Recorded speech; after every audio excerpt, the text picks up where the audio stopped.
नमस्कार। कभी ये ख्याल आया है कि जब फोन पर बात हो रही हो तो क्या कोई और भी उसे सुन रहा हो सकता है? देखिए, आज के इस टेक्नोलॉजी वाले ज़माने में यह सवाल पहले से कहीं ज़्यादा ज़रूरी हो गया है। और आज हम उसी एक ऐतिहासिक केस की बात करेंगे जिसने इस सवाल का जवाब दिया था। तो सवाल एकदम सीधा है। क्या सरकार को हमारी निजी फोन कॉल सुनने का अधिकार है? अब ये सुनने में जितना आसान लगता है ना, इसका जवाब उतना ही पेचीदा है। और इसकी जड़ें भारत के एक बहुत ही जरूरी कानूनी मामले में छिपी हुई हैं।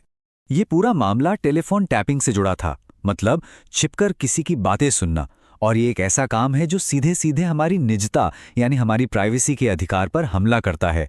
वही अधिकार जो हमारी पर्सनल आज़ादी की बुनियाद है। तो कहानी यहीं से शुरू होती है, ये समझने की कि जो हमारी निजी बातचीत है उस पर आखिर हक किसका है, हमारा या फिर सरकार का।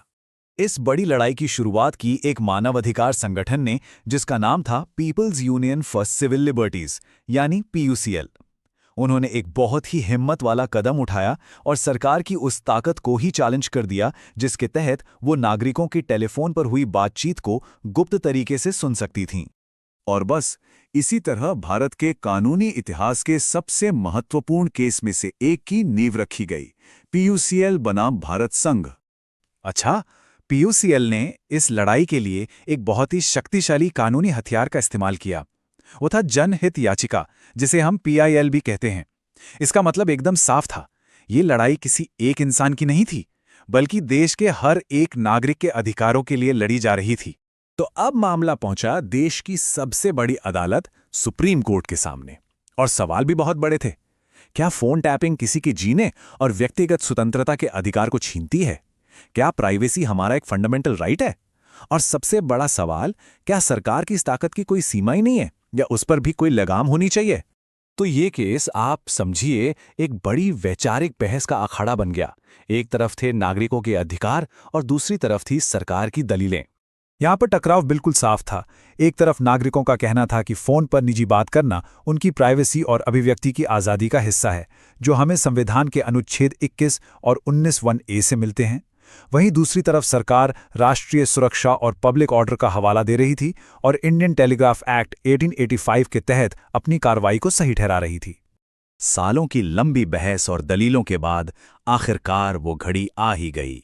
सुप्रीम कोर्ट को अपना ऐतिहासिक फैसला सुनाना था। एक ऐसा फैसला जो भारत में हर नागरिक की प्राइवेसी का भविष्य हमेशा के लिए बदलने वाला था। और फैसला आया बिल्कुल साफ और दो टूक। सुप्रीम कोर्ट ने कहा कि किसी की फोन पर हो रही बातचीत को टैप करना सीधे सीधे निजता के अधिकार का एक गंभीर उल्लंघन है। अदालत ने यह भी साफ कर दिया कि राइट टू प्राइवेसी कोई अलग थलग अधिकार नहीं है। ये संविधान के अनुच्छेद 21 यानी जीवन और व्यक्तिगत स्वतंत्रता के अधिकार का एक बहुत ही जरूरी हिस्सा है।